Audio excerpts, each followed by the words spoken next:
All right, everyone, welcome back to another episode of Quick Coffee. I actually don't know what number it is, but we had a small break. We've had a couple breaks in the last year, and I think I made this LinkedIn post like a couple of weeks back, and a lot of people actually messaged me about it because it was really transparent. Like really kind of reflecting on the last year and like all the ups and downs. And I think we've from the beginning we've had this podcast more as a personal passion project of ours. And so obviously it kind of reflects our life and all of the things that are happening. So we've been taking a break, whenever things were getting too much in terms of for us to continue it every week.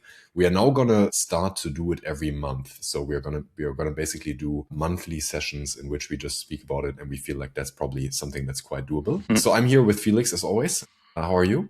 How is it over there in Stockholm? Good to see you, Pat. Yeah, I'm not really used to it anymore to do our almost like back in the days weekly coffee chats. Yeah.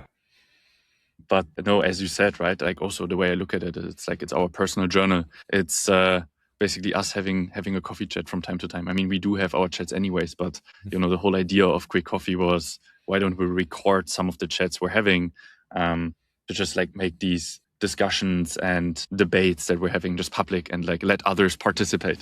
Exactly. I enjoy that. That's also, by the way, I mean, the reason I sometimes post on LinkedIn, right? To just like open the debate. 100%. I love that a lot. I always get feedback on it. And every time, whenever I post something, it's, sometimes it's good. Sometimes it's like people are questioning the things I'm seeing. I love that. It's a lot about just like opening up the conversation and talking about it. I had an interesting conversation where someone yesterday said something interesting about you, and so really? let me actually share. Oh, We haven't talked about it yet. Okay. So I think it's actually an interesting opening. So we had a conversation about like the future of design and where things are going, right? And then this person said to me that he actually thinks that in the role that you now have, you're perfect for this role because you have always been you were never like a hardcore designer in the sense that you were never like really on the job in the sense that it had to be done a certain way, right? You were always, you were designing, but you were more about what is the actual end result going to be. The tools or the process, right? You've always been extremely flexible. And I found that really interesting because when I think about it, this is a time now in which more has changed about the job that we both have been doing for, I mean, probably close to like 12 to 14, 15 years than probably ever before, right? In a short amount of time. And that kind of mental flexibility to basically be able to say, okay, my job is just fundamentally different, right? I'm not going to do the same work anymore. I'm just going to like live in a new world now is, I think, what you actually need to be able to progress, right? Because things are changing so fast. So I found that quite interesting. It just came to my mind. So I think it's an interesting opening thought. What I so much, it's kind of connected to it, but what I so much love about the capabilities and tools that we have today is that you can now visualize the end result so much easier than a few years ago, right? And I think this has always been something, that we even discussed that like years ago, right? This whole idea of you visualize something, you start to believe it, and then it's going to happen. Exactly. Both in the personal, professional, the tech and design world. Like I remember even at Mapify back in the days, we would visualize something, we would think about what would be the vision product out of it, of this, and then we would break it down and try to make it happen. And what I love so much about the tools we have today is that this visualization process is so easy. Like I have Whisperflow installed on my Mac, right? And then sometimes I open Lovable or Claude, ChatGPT, whatever. I just press the kind of the key on like the function button on my keyboard, the shortcut. I press it, and I just talking about the vision of the product. Like I would love this product to be like this, and then Lovable or a different tool starts building the first version of that. And that makes it so interesting. And I love this process of visualizing your vision and then going at it, like going after it. Yeah. It's so interesting, right? I mean, literally, this is what I think, one of the most talked about episodes on Quick Coffee ever was this kind of designing your life episode, right? Where we spoke about the power that everyone has to take things into their own hands the way that we have done it, right? I think, we reflected about this last week when we were on a short trip together. We reflected about this actually last week when we thought about, really, we started in the space in which we are working today without any experience, literally zero, right? I mean, I studied law beforehand. You didn't even, you hadn't even started studies. You were coming out of school, right? When we think about that. And I think one thing that has always been part of the journey is this belief that when you sit down and you have an idea and you want to make something happen, it will not happen without speed bumps, but you can get an enormous amount of energy from seeing that vision that you want to get to, right? And really visualizing yourself and having that motivational moment when you look at something and you say, what if I could make that happen? And I think that's beautiful, because I remember back in the days, it would take you some time, right? You would design a vision slide deck for Mapify, like you would actually be in Figma like hours and hours and hours. And today this could be a prompt, right? So it's interesting. The thing that fires me up and makes me so excited every single day, and it's also part of Lovable's vision, but it's also just something that I want to contribute my kind of life's work to, is believing in people's creativity, believing in people's, believing that everyone out there has ideas, right? Everyone.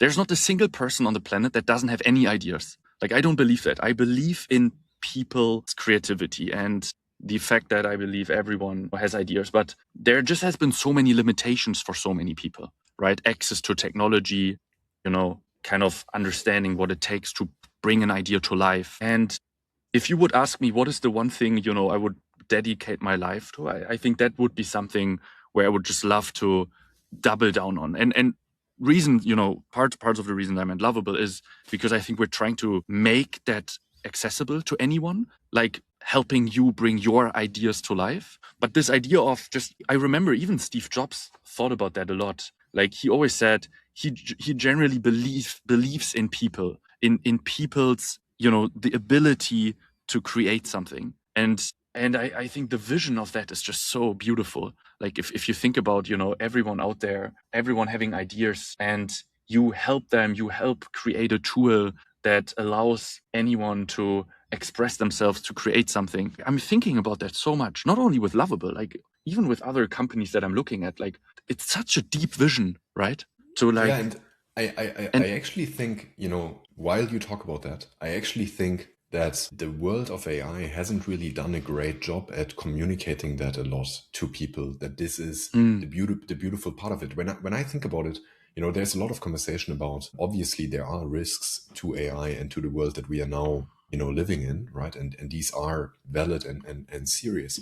But I think, sometimes I reflect back to how life was before ChatGPT, right? And when you and it's actually easy for us to forget about how much has changed. You now have, like, I observed this, I think a couple years back, I started to make it a habit to be so observing about my environment, especially how people use products, right? And we've talked about this a lot, like, observing other people be in a Tesla and like what buttons do they press and what do they think of. And it's so interesting. Just personally for me, I think you learn an enormous amount of about design. Now when I think about, I'm in the kitchen and I'm observing, someone is visiting our house and they pull out the ChatGPT voice mode and they talk to ChatGPT about a question, right? Like something that just came to their mind. Just thinking about that moment, right? There's a technology that we have built that replies to you in natural language faster than a human. I mean, the voice mode in ChatGPT, I think, has like -1 latency, right? Like it's the fastest response time I have ever seen from any technology out there. It's insane. And it's literally, there's a technology that you can, at the spot, ask in every language. You can even change the language while you're asking the question, right? And you can in natural language ask a question about anything that comes to your mind, anything. And you will get an instant reply from like a superhuman, knowledgeable part of technology that now helps you go about your life, right? And obviously that's a text voice answer. And then there's the same for Lovable. There's tools that help you create and visualize things. And it's so difficult, it's so easy to forget that this is now at our fingertips, right? And I think there is some beauty about like, okay, how will the world change, in the sense that, everything I think is going to become about, is going to be about what are tools and platforms that give us access to a technology that gives me skills that I didn't have before. I think this is what everything comes down to. This is literally what I thought about when you made this post around websites are disappearing, right? The thought that came to my mind is a URL used to be directing me to a website, which was a tool. So it's kind of like this metaphor, like a tool that I as a human use. Now I think about it much more in terms of a URL is the name or the address to an agent that does the work for me. And the URL, it doesn't really, there's still a website appearing, but it's not a website in the sense that I used to use websites on the internet where I clicked many buttons, right? It's an address to an agent that has a skill to do something for me. And I have an address to OpenAI, and I have an address to Lovable, and I have an address to Claude, and I have an address to Superscale and other platforms. So that alone is such a fundamental change. I find it so interesting. I feel like people are so tired of doing the job themselves these days, and and they are almost expecting AI to take care of it or help execute a task. 100%. Right? And we're still in the early days of agents. I don't think anyone is already, like, obviously, like, there's still relatively few people using agents these days. But the observation I had is, so if you look at websites, right, back in the days, I think websites were great to market a product, to sell a vision. Right? You come here, we would explain to you, why this product is great, all the benefits, different features. I still remember designing websites back at the Blossom times, right? Like, we would design. Which is literally like 2.5 years ago, right? Exactly. Not too long ago, right? We would design a feature section. Here's feature ABC. We would design a testimonial section. Here's why you should trust us. We would design a pricing section. Here's why we're competitive in terms of pricing. But what I'm seeing now is that so many people are incredibly impatient these days. They don't care about, what's the pricing, what's the features. They simply want to get value out of your product, and ideally for free, and ideally as soon as possible. Exactly. And it's getting harder and harder for especially SaaS companies to pick up and get attention from the kind of the new impatient audience out there. Because everyone's just used to ChatGPT and Claude, right? You put in something, you get an instant output almost for free. It takes seconds. And what I was writing about was this idea of that, I don't think you'll come far in today's age, in 2026, with basically building a website where you describe a product to then make people book a demo and use your product. But instead, what I'm seeing already, and Lovable is just one example, I see a lot of examples, is where the website turns into the product. So instead of you browsing through a website to understand the product, you simply start using the product in order to understand it. There have been products out there that were always like that. Google, for example. When Google launched, obviously that's a different, that's, years ago, it's so 2 decades ago. Right? Google looked like ChatGPT, right? Exactly. It looked like ChatGPT. And what is so interesting about it, have you ever seen a website that explained how Google is, like, how you should use Google? Exactly. No, right? You basically, you start using it and then you learn how to use it. And I don't think that's possible for any product, obviously. But if you look at, Lovable, for example, like I think one of the big growth factors we had in the beginning was this idea of, we just give you instant value right away. Like, you come to our website, you ask, we'll ask you, what is it you want to build? And instead of explaining you, why you should use Lovable and, why it's so powerful, we simply, gave you a big prompt box so that you just try it out yourself and you get the instant value. And I see that happening a lot. Our conversion would be so much worse if we would have a marketing landing page explaining why Lovable exists in the first place.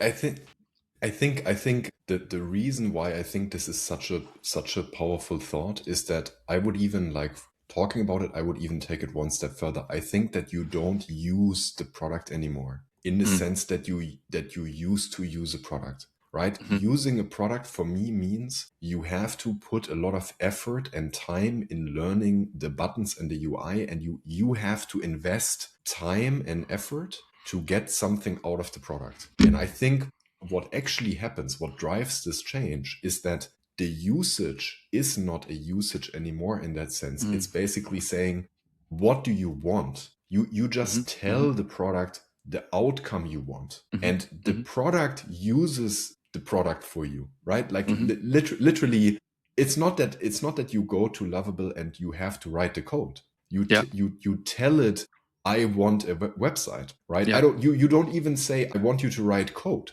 You don't even say that, right? You say, I want the work result. This is literally, I have a task on my desk, which is I need to build a website. This is what I'm going to put in the URL of the agent that's going to do this for me, which is in this case Lovable. And I'm going to put it in, and I'm going to take this task that I have to do as a human, and I'm sending it over, and it's going to come back to me, right? Yeah, I love that. And so that's just such a, that's the step change, right? And I actually think people are getting used to that 100%. They will want to use every website like that in the future. Yeah, I agree. I think at some point that will be the default. You're no longer using the product. You are giving tasks, and then the product is using itself to help you execute that. Not help you execute the task, help you, get to the result quicker. Exactly. It's yeah, I love it. Also, I got a bit of like pushback on my post in terms of, yes, there are tools that make sense for, and then there are B2B companies where it's a little bit more complicated, whereas you can't just like make people use the product. You need to like book a demo, like, be onboarded, etc. I honestly think it's an excuse to shitty UX. Like I don't see a world, and I don't believe in complicated interfaces that need multiple humans in the loop to be onboarded, that help you that that you are being onboarded on a product. I actually believe if you simplify it, it's a bit what you said. You come to a website because you have a problem, right? You're looking for something. Like you want help with that problem. Like you want that product to help you solve that problem. I believe that's true for anything, right? Like B2B, B2C, whatever you're building. At the end of the day, if you simplify it, it comes down to you need help with something. And then now it's a question of how the product is being designed in order to help you get to that kind of result as quickly as possible. And if you still require today lots of like onboarding and, workshops in order for you to be able to use a product, I think you're going into the wrong direction. I absolutely love what you said with like, first of all, people are more used to, the product taking care of executing the task. And second of all, I think this year is going to be the year where lots of workflows will change. Like, I think it will really go into a direction where you will explain the problem you have, and then the agent is going to solve it for you. And you're no longer using the product yourself. Like, we already see that at Lovable. I can see that with other tools and products. It's more, the mindset is different. It's no longer, I have a problem and now I need to look for a tool so that I can then use that tool to solve my task, right? I think in the future it will even be, you want to solve something, you have an idea, you need help with it, and then there will be your personal agent going out there, selecting the right tool for you, and just getting the job done for you. Like you don't have to worry about that. I wanted to say exactly that. I think there's going to be this additional layer which people can't even really imagine yet. There's going to be a situation where you tell whatever you call your personal agent, make me a website, and this agent will go to Lovable and build the website there for you. It's going to even interact with the other agent for you. That's what's happening. And it's going to come back to you and said, I made it for you. It even takes out instructing the agent, right? Even that step is going to be removed. Now, I find that pushback really interesting, right? Because obviously, I think very often there is such pushback comes as an excuse, right? Like, hey, I have this complicated website. I want to continue having it. So I need to make up reasons why this has a reason to exist. Now, the interesting part is let's take like one example, right? Intercom, just random example, right? You could think like, okay, this is a customer service tool, right? Obviously B2B, you need to have an onboarding call, you need to have sales call, everything to adopt that in your company. I don't think so. The reality is, I think in the future, there will be a setup where you go to intercom.com. There's going to be a selector in the very top, which is going to be called, are you a human or are you an agent? If human is maybe, default. Okay, if you're a human, You can now connect your whatever email address for your customer service, and you can do that right away on this page. And you can literally click a button, and then the first email is going to be handled by Intercom, right? That could literally happen on the homepage. Now, there's going to be the other switch where it's like you are an agent. So you're literally an agent that was tasked by a human. Hey, we have this company, find me a customer service tool. This agent is going to go and basically click this button, and there's going to be like whatever, API credentials or something for Intercom. So it's going to install that for you. And it's also instantly going to get value. And it's literally going to go back like, hey, Felix, I installed Intercom for you. It now works. There's a chat on your website. I implemented it. And I actually already responded to the first customer email from this morning, right? And you have created instant value, instant onboarding. There was no sales call, nothing. There was literally, okay, there's an agent, which is called Intercom in this case. And this agent was now implemented in my company and does work for me right now in customer service, right? And this is how it's going to see. But the change is so fundamental that your product has to be agentic. Your homepage, you can basically remove it, right? You just have I was just about to say, think about it. If you think about it that way, you can almost remove the entire interface, right, itself, because you're no longer interacting with it. You're just caring about the output, the result. Exactly. So why would you show me a navigation with hundreds of buttons, if I'm not even interacting with them? If the agent is communicating with the agent to get the job done, Exactly. What is the interface you're looking at? And that's a big change. We're thinking about that at Lovable as well. Like, we need to almost think about our product from an agentic first point of view. Like, it's no longer the human using Lovable, right? It's how would an interface look like if an agent is using Lovable? It looks completely different. I can promise you that. And the human consumes the end result, right? Maybe reviews, gives additional instructions. But it's not the person kind of figuring out the back and forth. Now, the interesting interfaces are disappearing, I think. We can already see that. Just a quick example. Like, if, for example, I think, think about ordering an Uber, Like, I'm quite sure this won't take long that you're not even opening the Uber app anymore, right? You have this like layer about like in front of that, like before that, where you just give an agent a task, and then it goes into the Uber app, orders an Uber for you, comes back with, hey, your Uber's here. Like, you're no longer opening the app. Same with ordering food. Like, I don't think you will browse through a food delivery app the way you used to, right? I don't think that it's crazy, but I think the interface will almost like completely disappear. And knowing that, right, what is an Uber going to do, right? Like, if they know, like, they have to completely rethink the way they're providing their services, because it's I think the usage in their own app is going to decrease drastically. Yeah, exactly. And you have and then the question is like, people don't look at the ads anymore inside the Uber app, for Uber Eats or something, right? So they don't even go there anymore, because now they have their agent. The agent looks in, lives in WhatsApp or Telegram, and like that's the only entry point you have. The reason why I find it so interesting is, I think that probably a lot of people listening will think that this second part of the conversation that we're now having, like agents using agents, it sounds really crazy, right? But it sounds futuristic, right? Like, you come to a website and you have to switch, like, are you human, are you agent? The reality is, I think it's highly underestimated how quickly these things are happening. We talked about disappearing interfaces, I think, last summer on Quick Coffee. Mm-hmm. That's now around 9 months ago. Now, back then, it was basically the starting point, the revolution that had started with like Lovable and like other, prompt first, products had started in the sense that, okay, people were getting used to like, okay, there are some companies on the internet where I can provide a natural language prompt and I get value out of it. But it was rare, incredibly rare. Now, that revolution is now happening at the same time as already the second wave is happening, which is like, not only you have to catch up your product to being agentic in the first place, where you have to deliver value, right? Like, you have to be, even for a human, you have to be agentic.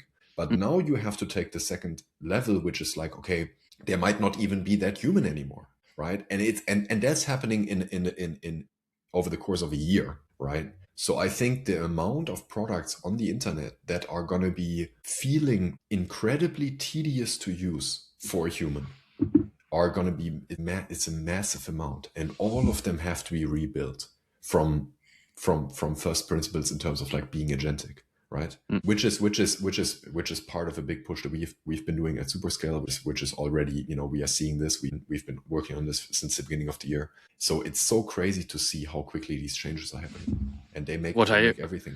Yeah. Also, like, think about how do you then stand out as a product? I think winning trust when it comes to building a product is getting more and more difficult, right? It's increasingly difficult to win trust just because, like, there's so many products out there, and, it's just like you don't even, and also there will be a lack of visibility in that sense. So back in the days, you were in control. You would see every single screen. You would go through an entire UX flow yourself, checkout flow. Take the checkout flow as an example. Put in your name, put in your address, put in your payment details. All of this will shrink, right? Your agent is going to pay for you. But that means, you need to trust your agent and the decision your agent takes and the product it uses. And that means designing for trust is also completely changing. Since you're no longer using it yourself, and there are just so many different products out there, right? Like if you think about it, if you think about simple tools, like super simple tools, like PDF compression tools, right? There are probably like hundreds of tools out there, right? So what is the one on Lovable, right? I even built one myself, right? So like, what's the one you're using? What's the one you're choosing, right? That's interesting. Like, and which one do you trust? You're not choosing anymore. Your agent is going to choose for you, right? And you're just going to say, compress this PDF for me. I don't care how you do it. But you have an extremely valid point where it's like, even in that phase of designing for a human to use the agent still, right? Like let's stay with that phase for a moment. I think even in that phase, it's like you basically have to think about, when you build the product, you have to think about how would a human trust a human to do this. That's my mental framework. Yeah. So if I hire a person, and I would say, do this job for me, right? Which is basically what I'm doing when I go to Lovable or any other, a truly agentic tool. Then the human would maybe make a first version, explain what the person did, like it would build trust by showing me what it's doing. And I can kind of see what it's doing. And then I'm thinking, okay, yeah, it's looking quite good. It seems to be getting what I want to do. Yeah. And I think this is probably where it's going to come from. So you measure the output, you measure the quality by the output you're getting, right? Like if you take a human, right? If you go to a copywriter today and you be like, hey, go and write this essay for me, then you measure the quality of work by the output you're getting back. Yeah.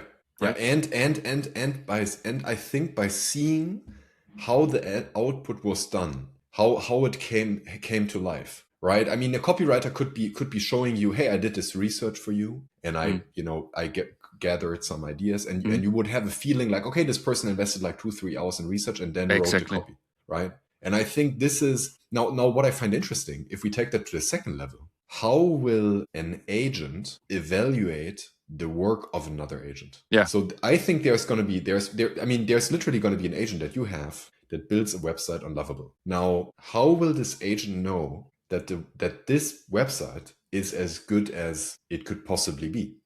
Because you will ask this agent like, hey, make me the best website that you can make, right? And it's going to be like, yeah, I cannot do that, but I can find other agents that can do this really well, and it's going to go and find this agent. So then, so what I mean, this is a crazy thought now, right? Like maybe we can wrap with this one. Maybe, just maybe, the entire thing with the website is disappearing right now.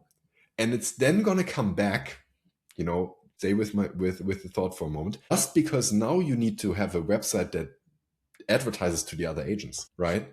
Like the website is basically disappearing because the humans just try the product and want to see if it can do the job. Okay. That's the first. But what happens if there's the agent selling to the agent? Exactly. There's trillions of agents. They visit your website. How do they know that you're the best product? Exactly. So now you have to maybe again add sections on the website which say like, That's insane. We are the best tool to build websites. Yeah, it's insane. Maybe it's actually maybe the landing page will be longer than it ever has been to give the agent all that context about how good your product is. Well, but then maybe the agent is only text, right? The agent's website is exactly. So it might just be like markdown, like numbers, like, okay, we are websites, it's this. That's crazy. I saw one website. I don't have, maybe we can put it in show notes if I find it, but I saw one website where they had a switch like this. They had like human, and it was like a beautiful landing page, and they had agent, and it's literally like markdown. It was like black and white text, like, okay, here's what we do, right? Like, here's all the numbers, here's why we are good. And now you can, like, here's the API key, and you can use it in your own agentic system. I love it. Lots to explore. I'm looking forward to it. What I'm excited about is thinking about how do we design interfaces for agents, and how are you as a human in that loop? Like, where are you interacting and how are you giving tasks to agents? How are you basically goes back to this like home view that we also discussed like years ago, right? This home view where you basically just see lots of agents doing work for you, and you can pause and like create new tasks and like just get this like overview of what's happening. Super excited about it. It's crazy. Oh my God. It's a crazy world. And I mean, some of the conversation will sound futuristic to people, but mark the words. You will literally, this is a prediction I'm going to make for 2026. You will see more and more and more websites going to have to switch. Are you visiting as an agent or are you visiting as a human percent? Because this is literally where things are going to go. Well, thank you everyone for tuning in. This was our March episode. Next one is going to be in April, and then everything is going to be 1 month further. So we'll see what happens until then. And thanks for tuning in. And we hope you enjoyed it. And we'll see you next time on the show. See you around, guys. Bye.